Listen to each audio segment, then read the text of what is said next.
DIY cabinet. Ayan o. Ako lang gumawa niyan.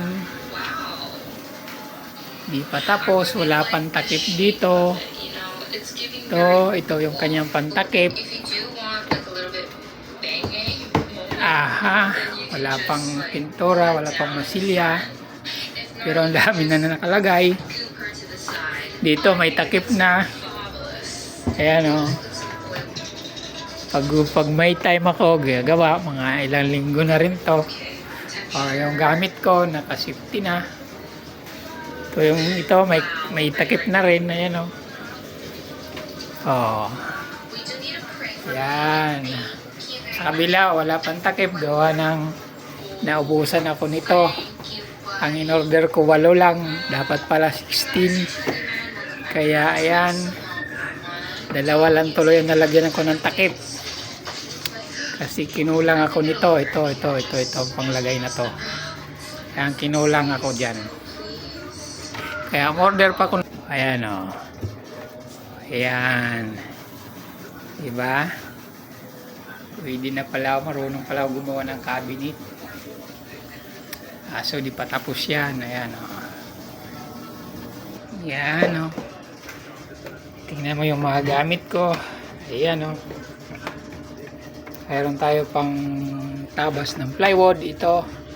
Kaya hindi nakakatamad gumawa dahil kompleto tayo ng gamit. Tapos ang plywood. May mga tayo. Ayan o, para sa screw. 2 yan. May impact grill naman yung isa. Para sa motor yan. Mayroon tayong grinder. Ay mga battery.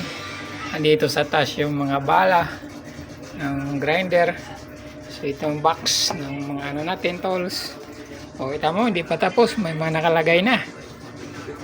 At least hindi na pakalat-kalat. Ayan o.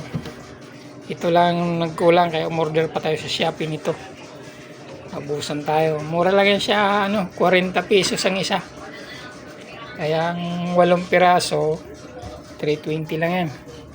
Ayan. Sa susunod nung gagawin natin doon sa may ayan o. Sa may lababo, talagan din natin yan para maganda-ganda na rin. Yan o. Di ba?